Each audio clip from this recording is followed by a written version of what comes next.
Hey guys, welcome back to part 2 of this video. Yes, I'm wearing the same outfit because it was all shot in the same day. I just wanted to split the videos into 2 because I felt like I had a lot more to say. I hope you enjoy the first part of my video, of me being honest, of me telling you what I went through. As I mentioned in part 1, the video was not to blast anybody, especially individual A. It was never to attack, but it was just to put my side of the story out there. In 2019, I think I went to Ghana 3 times. Blue Moon was part of that experience. So I sorted out Blue Moon. It was the wedding anniversary in October 7th. And I just wanted us to get away from Accra. You know, everybody goes to Ghana, everybody goes to Accra. I just wanted everybody, like, we just wanted some peace. I just wanted quietness. And I remember the morning of Blue Moon like it was today. I can envisage it now happening. So we wake up, the lights were off, as Ghana is, light off, and then he had to kickstart the generator or whatever we had to use to get some. The morning of Blue Moon, as I was saying, we get in the car, and then, you know, if you're going somewhere, wouldn't you actually check how long the journey is beforehand, especially when you're not paying for it? As I said, a lot of financial abuse. We get on the road, and I ideally would have loved to fly into Takoradi, and then, which is in Ghana. I would have loved to fly into Takoradi and then carried on with the journey, but then we drove all the way from Accra. So he was very angry at the fact that the journey was too long. To even get the time off work was an issue. It was like, it's your wedding anniversary. You haven't paid for a penny. Blue Moon kindly decided to host us. Because of YouTube. So you were coming on board for free, essentially. You were not paying a penny. All YouTube and I had a paid partnership with Blue Moon at the time. So we get into the car, and it was just constant earache and constant moaning, and the journey is too long, and it's too long, and I wanted to do this. I'm just thinking, like, bro, be a little bit appreciative. So I think I kept mute for a very long time, because in my heart was breaking, because I was like, this is your wedding anniversary. You've been given the opportunity to go to like a once in a lifetime sort of place, and you're moaning. So we get there, of course we get the villa. It was literally surrounded by the sea, so we're kind of like, you could hear the sea waves and everything. I wanted to open the curtains, and of course he had to tell me it was bad luck, blah blah blah, mermaids were gonna come out of the sea. What broke my heart was the fact that I actually spoke to the hotel and organized a dinner on the beach. If you go, I will leave that video up. If you guys will go back to my Blue Moon experience and you see the dinner, it was set up on a secluded beach with candles and everything. I didn't even get as much as a thank you. So I was really disappointed and really hurt, because we were on this beautiful island for just a day and a half. So we get there, and we eat our dinner and we go to bed, and the next day was just breakfast. And you know, I was just snapping. I was just trying to make the best of the situation, because I really deep down was not happy. I really was not happy. And I think it just kind of dawned on me that it is coming to the end. But I think I was ready for it to come to an end, because I was done pretending. I was done shielding somebody that essentially just wanted to come to the UK. I believe that individual A's behaviour started to change as soon as the British High Commission decided that they wouldn't approve the documentation. And I think that's what it started. And I just wanted to say, if you're dealing with somebody that lives overseas, just be careful, because they may just want to use it just as a passport to get to the UK or Germany or to wherever it was. And I feel like once that British High Commission had given their no, that marriage was a no for him. Because I would say I wasn't 100%. No, nobody's 100%. Was I a good wife? I would say damn well I did try my best, you know. I did really try my best to be a good wife, and I wasn't perfect. Nobody's perfect. I would say 80% of the time I tried my very best. I kept everything together. I do not like to speak on things until it's final, and I don't like to out anybody's business out there. But then yeah, So we leave Blue Moon in the morning. And then just as we were leaving, he was on the phone to his friend, who I'm going to refer as E. He knows himself. So he phones E. His name actually starts with E. So he phones E.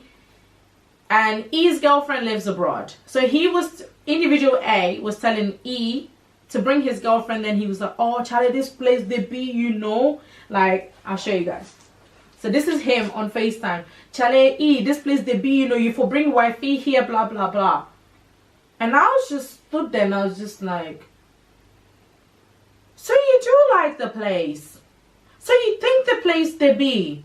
How come you couldn't even say a thank you to me? Oh, like no affection whatsoever. None. Zilch. There's a Canadian girl in the picture who I have a recording of. There's other girls on Snapchat that are popping left, right, and center.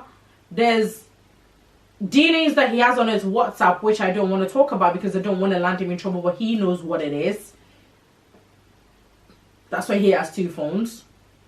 At that point, I just realized that even if I was to cut my head on a silver platter, he wouldn't even appreciate it. So we leave Blue Moon. And Blue Moon to Accra was over a 7-hour journey. So I've always helped orphanages. One of the orphanages that I love to help is called Sankofa Orphanage, and it is in the central region. So I wanted to go see them. And I asked him to come with me. It was like drawing blood out of a stone. He didn't really share in my interest. Nothing that I like doing. He didn't like doing anything I like doing. That was another thing. If you're going to go into a marriage, make sure the person you're dealing with likes what you like to do. If you're into social media, your partner likes social media. If you're into flying, you marry a pilot. If you're into doing makeup, you marry a photographer.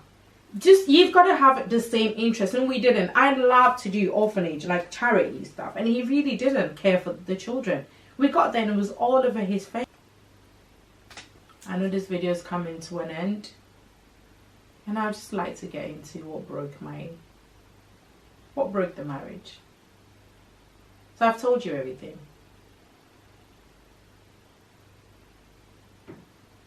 I've started from 2016 when it happened. I told you about why he didn't want to come to London. He wanted to spend Delta December in 2017 in Ghana. How I went to Ghana in 2018 so many times. How Dubai happened. The infidelity in Dubai. The fight. The physical abuse. Let me tell you something else about individual A. When you're in a marriage with somebody, watch how they narrate a story to another person. You've got to be really careful about people that are very meticulous in their dealings. If somebody's narrating a story and they speak slowly and they have examples, just be very careful because that person has been stacking it against you. I'm not the most gently spoken or like softly spoken person. I just speak as it is. That's me. So that was what always used to go against me. I think it was in November 2019, then I was literally, you know guys, I don't really like to wake up early for nothing if it's not important. And then I had a phone call and it was just calls after calls after calls, and I was thinking, oh God, what is happening? Like, is the world coming to an end? Is happening? And then the phone call was B. I'm like, yo, like, I'm sleeping, what's up? Have you seen your WhatsApp? I'm like, WhatsApp from who? Oh, individual A. And I'm like, no, individual A blocked me. So at that point I didn't even realize that my blocking had continued. I thought I was being blocked and unblocked. It's like, well, individual A blocked me. I thought he would have unblocked me by now. So then that was when I started. So this individual was like, okay, hang on a minute, let me send you the stuff that individual A has been posting about you. Okay, so guys, so at this point I was just thinking in my head, like, what the hell is going on? What the hell? You know, what the absolute hell is going on here? I'm tired of fighting and there's nothing to fight for, blah blah blah. The hardest pill I had to swallow this year is to learn to pick up yourself back, and when there's no one to cope with, who I thought would be in my life for a long time, I had to realize you had to do shit for yourself because the only person that'll put your back on your 2 feet is you. And you actually even put on God. You know, when people don't get what they want. And then there was like emojis, like breaking heart emojis. And I was like, what the hell is going on? So I call individual A, and my family call individual A to take down the posts. To say whatever is happening, it can be solved and all that stuff. And individual A said he was going to take down the pictures, but unknown to me, because I at that point wasn't following individual A on Instagram, he had posted exactly the same replica of information on Instagram. So people were messaging me saying, oh, have you seen what individual A is posting? I'm like, I am literally in the same boat as you. I've literally just woken up to the exact same information as you guys have, but I don't know what's happening. So I was like, okay, cool. At this point, I've done my shipping. I was ready to go, you know, to go to Ghana at this point. Ghana 2020, we was on a year of return. You know, it's like, it was mad. Everyone's going, and I was like, I was going whether I was going to see individual A or not. At that point, I had put in my head that I was going to leave this marriage. So I decided to give that crucial information to a friend of mine. And when I say that betrayal, is because at that point, individual A had mentioned that certain members in my team or certain members in my crew, as my so-called friends, were giving him valuable information about stuff that apparently I was doing in the UK. So this is one of the things. You've got to be really, really careful about the people that you associate with and the people that you bring into your marriage. And which I was like a free-for-all. I'm a very open book, and I just like people involved in my shit. So at that point, I'd literally just given this individual one information, hoping it would get back to individual A, because I wanted to see who was a culprit in my circle. So we get to Ghana, individual A picks me up. I don't know what flight I went with. Probably KLM, I'm not sure. Individual A picks me up from the airport, and then I had like duty free. So yes, it would have been Amsterdam, so I would have gone with KLM. I had like duty free and stuff. Individual A, I don't know how much anger he had towards me. Literally, my whole duty free bottles falls on the floor and breaks. I was livid. Would you not be? But I was quiet. I didn't even get angry. I got to the airport and I waited a whole 30-40 minutes before individual A showed up. If your so-called wife is coming from the UK to come and see you for Christmas, would you not get to the airport before they get there? No. Individual A just turned up 40 minutes. I had to get a taxi driver's phone to call him because I didn't have no data, and I didn't want to turn my phone on. He comes in with a barrage of excuses as he normally does, and at that point I was thinking, we're done out here. Like, this is done. So I remember on the drive home, I said that I wanted to eat banku and tilapia, and I remember we went to go get it, but it was going to be like a whole hour and a half wait, and I didn't have the energy for it. So that's another thing. There was no food waiting for me when I landed. Previous years there was food, there was a welcome, but basically the cavalry was out for me. So we get to the new apartment. This is the second time I'm seeing the apartment. I get in, I put my stuff in the second bedroom, I put my stuff in the first bedroom, in the main bedroom where we were staying.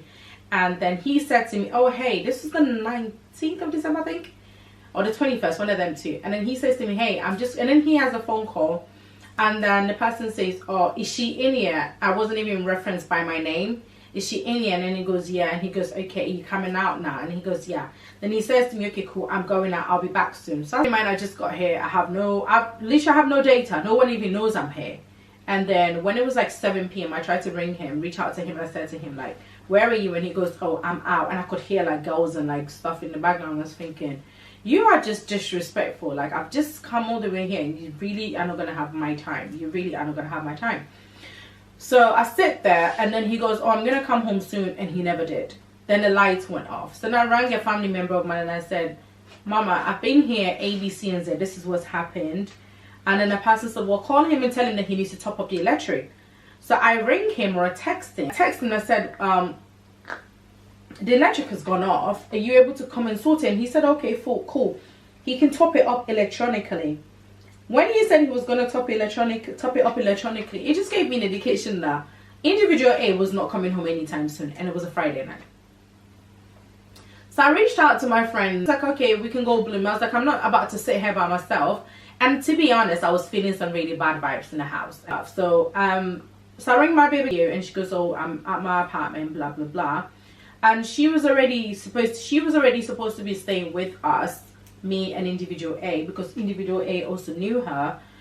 So we was all meant to be spending Christmas together, because I didn't see the point in my baby girl staying in an apartment when individual A had already accepted that she could stay in the spare room, because ideally we actually wanted to use the spare room for an Airbnb. So when I reached out to baby girl, then she said, okay, it was about 11 p.m. if I'm going to be honest. I think I was already in Bloomba when she came.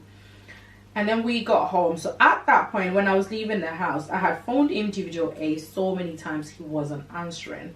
And it felt to me like, if your missus had turned up to Ghana or turned up to visit you, whatever country you live in, and you left them at home, you gave them food and you left them at home, no care in the world what they were doing, whether they had a SIM card. I didn't have a SIM card. The SIM card he gave me didn't work, so at that point I still didn't have no SIM card. So I had to put my data on my UK SIM to be able to text, because there was no Wi-Fi in the house either. So that was the thing. When you go to Ghana and you don't have data, you're kind of stuck, because you can't contact anybody unless you put your UK SIM card on, and that's what I had to do. So we go to Bloom and we had a lovely time. It was really, really good. And then in the end I stayed out. That's the truth. I stayed out and I didn't come home, because to be honest, it didn't feel like there was a home to come to. I didn't really have a good welcome when I came back. I didn't really feel like I was wanted, so I stayed out. My dad has a house, so the next day, she's ready to move into the house. I was like, yeah, baby girl, just come.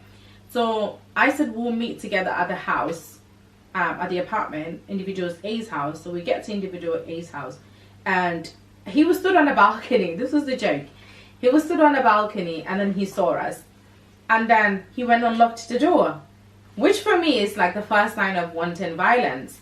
And I'm not a violent person, but at that point I was just feeling like, my stuff is in your house. I'm still legally and traditionally married to you, so we're gonna have to talk it through, and not in front of my friend. I felt really embarrassed. So we went upstairs. We were begging, like banging on the door, begging, please can you let us in, please can you let us in, and he won't let us in. So then baby girl just said to him, please let us in, and so we can come and get her stuff. So then I rang my sister-in-law at that point and explained to her what had happened, and then she said that she was going to try and call him to open the door so that I can at least get my stuff. So I landed, you left me with your boys and some girls in the background, and you didn't come home. The reason why I know individual A never came home was I set a trap. So I put my laptop on the pillow, and I put a paper clip, a hair grip underneath the pillow, underneath the laptop. So if you were moving, I put the laptop right in the middle of the bed. So if you were moving the laptop, you would have to have moved the laptop and moved the paper grip, the hair grip, because you wouldn't sleep on a hair grip, would you? And when I eventually got the chance to go into the bedroom, it was exactly the same thing. Well, people will say he slept on the sofa, the couch. If he slept on the couch, that's cool, but he never sleeps in a bed, and he's not a person that sleeps on the couch. So I knew he never stayed at home either, because he didn't realize I wasn't at home till morning, like 7 o'clock, when he probably got home, and he realized I hadn't come home. But then again, I'm not homeless. I do have my daddy's house in Accra, which I stayed at. So we eventually get into the house, and then I tried to talk to him. I didn't actually try to talk to him. I just tried to go to the room just to get my stuff. So I went to get my stuff and moved it to the other room, because I was just trying to avoid the situation. And then what happened was that I came back out, and then he was like, oh, leave my house, I don't want to be with you, blah blah blah. And I was like, huh? At that point I thought I was literally hearing like somebody else speak. It's like, oh, leave my house, I don't want to be with you, I never wanted to marry you, da da da da. So I was like, okay, I'm not going nowhere. Not after everything I've spent, not after wasting my money, not after wasting my time, not after you being in my life and being in my family's life and everybody knowing that we're married. No, I'm not going nowhere. So you're going to sit your ass down and we're going to talk about the situation. So he gets up, and of course he's the giant, so he's like, towers over me as usual. And then he goes, get out of my face. And I was like, no, you're not going anywhere. And number one, you're not moving a vehicle in this anger. Bearing in mind, back in 2017, guys, individual A had a medical condition. Let's remember that. So I didn't want him to get into a vehicle in the anger that he was in, and anything will happen, because God forbid if anything was happening, yet again, who gets to be blamed? Me. So as I stood in the doorway, so that he wouldn't go through the doorway. I don't know how any other man would have acted, but I wouldn't do what happens next. He then pushed me. So at this point, we packed the suitcases to the front of the room because he wanted us to leave. So we packed our suitcases. My suitcase, I think baby girl's suitcase was at the front of the door because we couldn't actually bring it in. And the Uber driver had gone. So we just left it at the front, and he pushed me and I banged my head. And then I get up and I pushed him back and I was like, don't ever do that. Not in front of my friends anyway. You've been doing that. You've been abusive in Dubai, in so many places that I don't even want to recall. You twisting my arm all the way till like my phone dropped. You pushing me, prodding me, pushing me just because you're a giant and I don't say nothing. All these stuff. But the one thing I will not take from you is you abusing me in front of my friend. I probably would have still been in that abusive marriage just so I can save face. But because she was there, she was like, we need to go. Because when he was, what the joke is, when I pushed him and I said, don't do that, he pushed me again. So I fell back and I fell with the suitcases. So I didn't bang my head the second time. I only banged it once on the floor, hard, cold floor. Then he jumped over me. Like imagine laying on the floor and your husband pushes you to the floor where you banged your head. Well, the first time, the second time you bang your head into a few suitcases. And then you're just laying there and he just walks over you. And then he just goes to me and my friend, get the hell out of my house. By the time I come back, you're gone. At that point, you're thinking you're in a movie. Because you're thinking, did that just happen? And then you know when somebody's so yeah, when he pushed me, when I got up, I bit him to say, don't do that again. In the haste of the moment, I shouldn't have bitten him. But there's only so much abuse one person can take. Financial abuse, emotional abuse, mental abuse, and physical abuse. He told me that if he was to leave me, nobody would ever marry me. I was so damaged that nobody wants me. And that's what I believed for the next 2 years of that conversation. I get up and I remember prancing in the house. I think it took me about 40 minutes or 50 minutes, probably close to an hour. Imagine being abused, you get off the floor. I just went into zombie mode. I even had a shower. Who does that? And I started packing all my stuff because I really didn't want to go. So I phoned my auntie and then she was like, yeah, just come home. You do have a home here. Because of course my daddy has a house, a big house. Bigger than where we lived in that apartment. And I packed my stuff. And I went home. And then when I went home,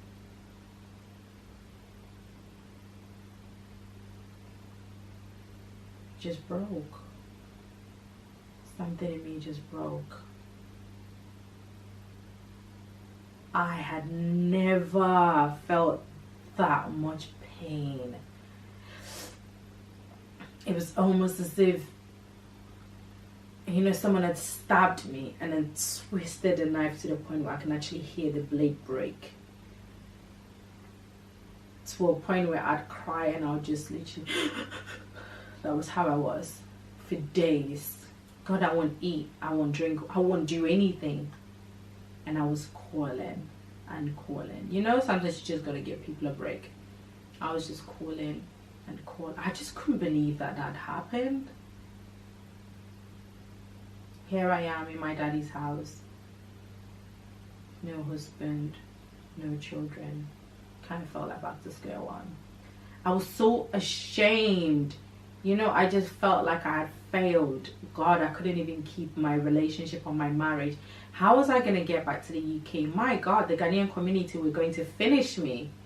You know, when you're going through a divorce, I think the first instinct is people are going to talk. You're not even dealing with the raw emotions of what you know to say. And I knew for a fact that the people in Birmingham were just going to have me for it was a rainy day for them in Birmingham. God, Jesus, they were waiting for me to fall. And I had fallen hard and I had fallen on my knees. And I'm locked down here. I was so happy because one, I was like, oh my God, I don't gotta see nobody, you know, to like explain myself to. I can grieve in pain, in peace, and like just mind my own business. And then when I finally come out of lockdown, then I'll be ready to talk about it. Been a trying like two years. It just felt like it was never ending. And if you're going through a divorce, you will resonate with me at this point. it feels like it doesn't end. It feels like you don't even want to wake up. I totally understand.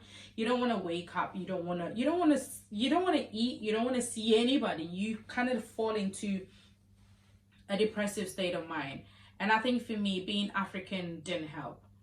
Because as Africans, as I mentioned in part 1, we're so happy when somebody's going through this shit. When somebody's having a shitstorm, we are so happy, especially Ghanaians. I cannot speak for other African countries, but Ghana, oh my God, if someone's going through a divorce, they're so happy. See a Kanye. That's their mentality. Not, oh my God, how can we help you? It's like, yes, we told you when it's happened to you, deal with it. So at that point, even people that I thought were close were literally chatting it behind my back. And people then started to form allegiance with individual A without actually knowing the true story, which is also fine. So when you're going through a divorce, you will lose friends.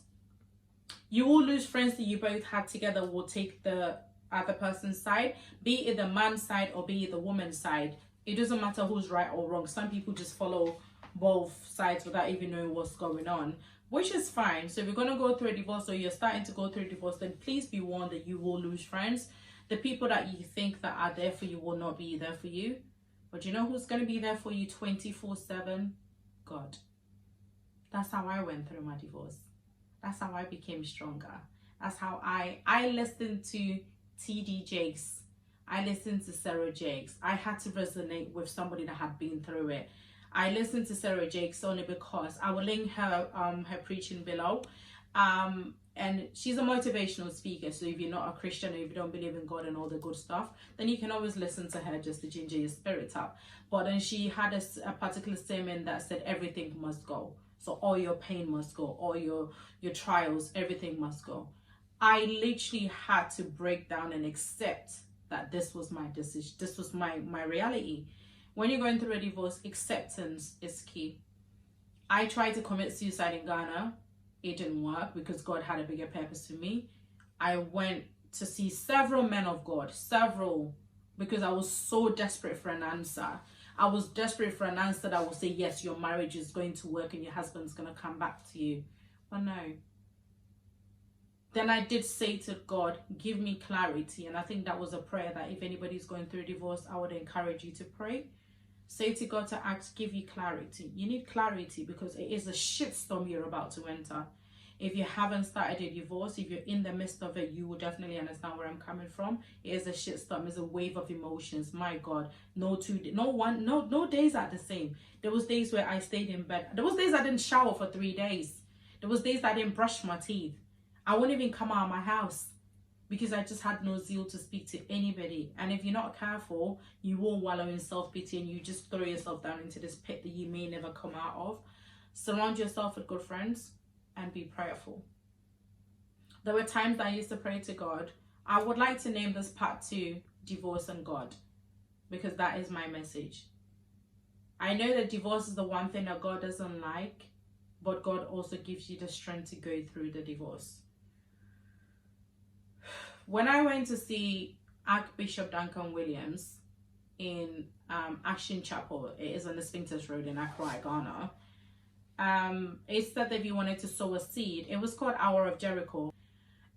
So when I went to Hour of Jericho, I sowed a seed. So sowing a seed, if you're a Christian, is putting money in an envelope and telling God what you want. And I remember I said to God in that envelope that I wanted my husband back. But if it's not for me, God should give me clarity. This was a prayer that I prayed on the 31st of December 2019. And I left it there. And I kept wondering, why isn't he coming back? And I think it was when I had a dream. I kept having dreams. In the dream, I think my very last dream, I used to have very vivid dreams. And in my very last dream, I was on a motorway and I was going a different direction. And I saw individual A going in a different direction opposite to me. And in that car, I said to the driver, who I cannot remember the face, I said to the driver in the dream, stop. I need to go that way because individual A is going that way. And a voice said to me, you're not going that way. That's not your future anymore. And I remember I rang a man of God I was praying with at the time. And I said to him, this is the dream that I've just had. And a man of God said to me, it's time to let go. God is telling you to let go. So let it go because he will give you better. God knows best. God knows the reason why he brought you here. And I was still trying to understand why God has let my marriage ended, because as Christians, you struggle to understand why God lets pain come to you, because God is telling you that we're his children, he loves us. Why does he let people die? Why does he let marriages end? But 2 years on, I now believe that God took me through that pain so that I can respect and cherish the relationship that he was about to give to me, which I would never have been able to treat with respect had I not gone through what gone. I just wanted to encourage. I just wanted to talk to people. I just wanted to share my truth. I just wanted to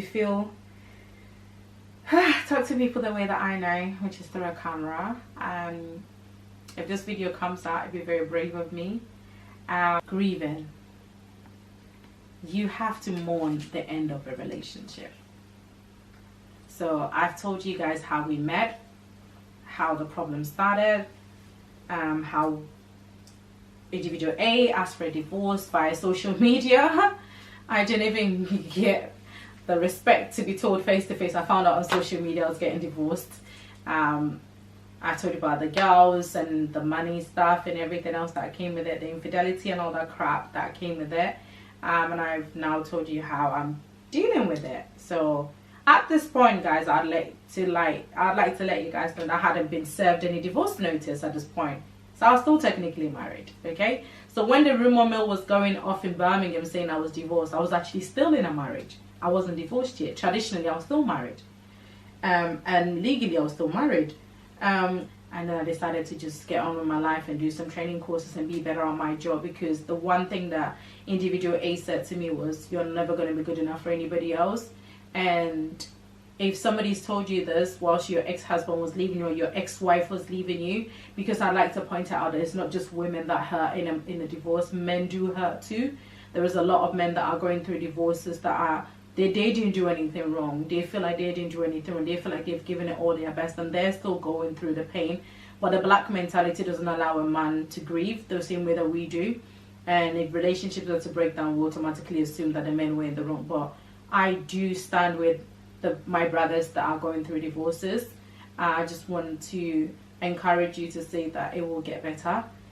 I know you're crying. God, I haven't felt that much pain. It's like gut-wrenching pain. I felt like my heart had broken in several places and I couldn't even pick it up.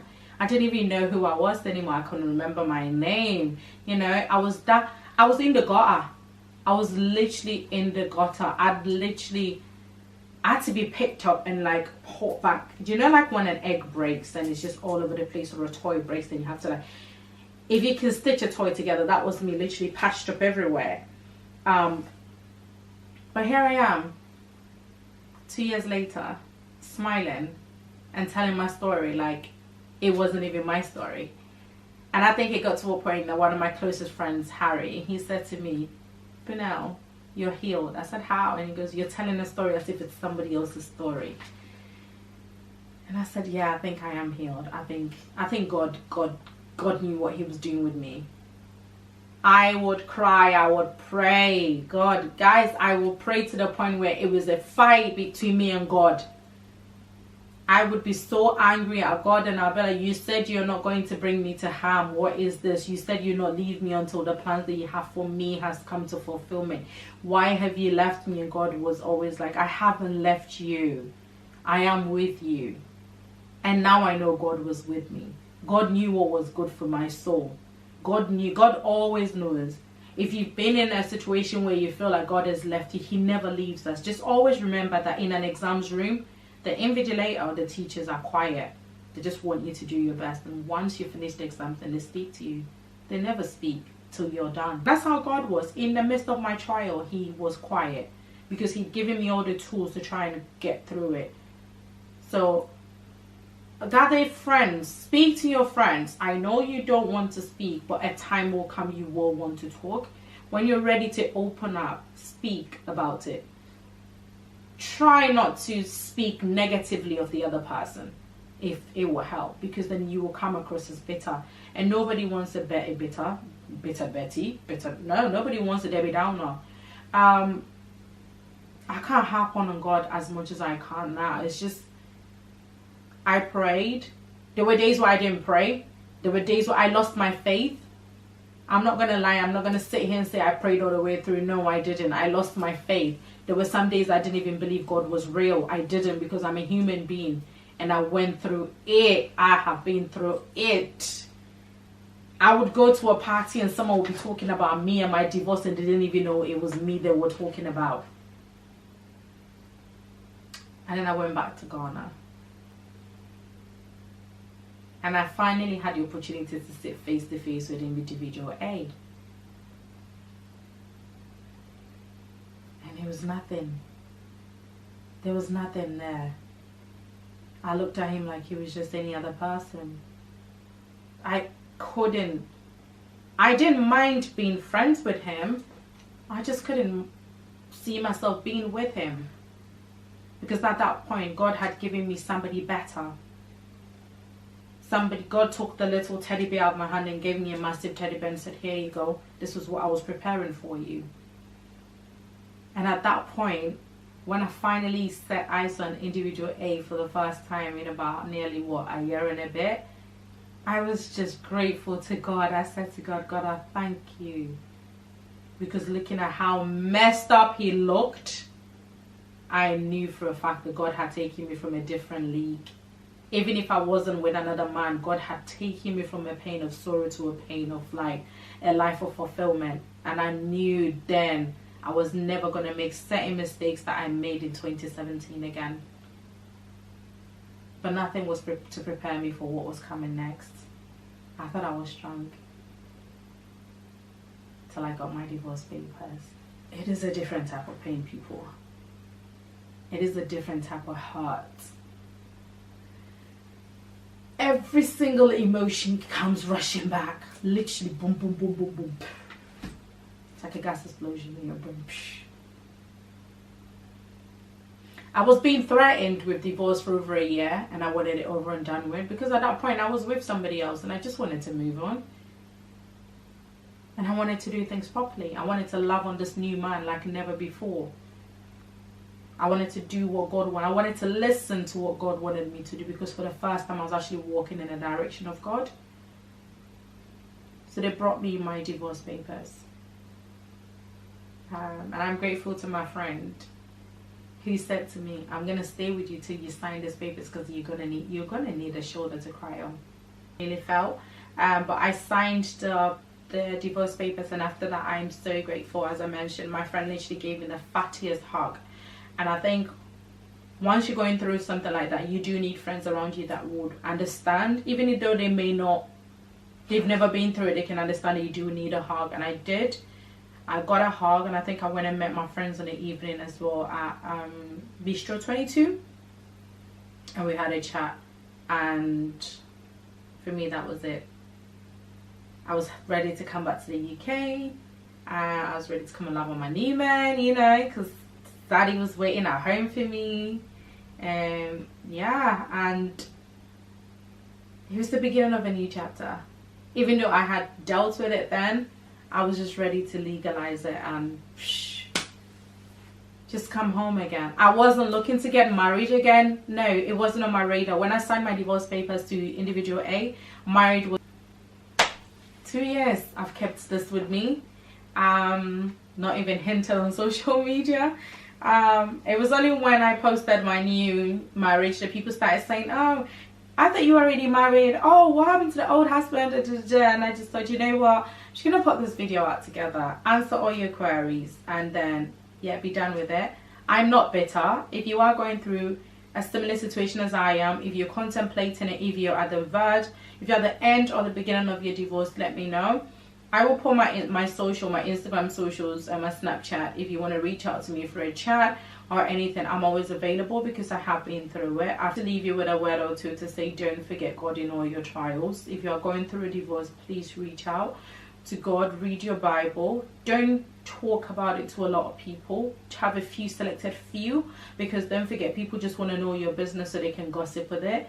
If you want to pray, pray to God. If you want to cry, cry. If you want to listen to sermons, God, go on YouTube. There's a whole load on there. Other people are going through it. You're not alone, and I know for a fact that you might feel like you're alone. going through a divorce, but you're not the first, and you certainly won't be the last. And I promise you, a year or two down the line, you would not be here in the same position that you are watching me. If you're watching me, I know it's because you want to hear my story, or you're probably going through and you don't know what to do. I did exactly the same. I googled and I watched other people's divorce stories and how they've come through it. I didn't think I'd get to this point, but hey, I'm here now. I'm plumpier, probably fatter than before. I'm happier.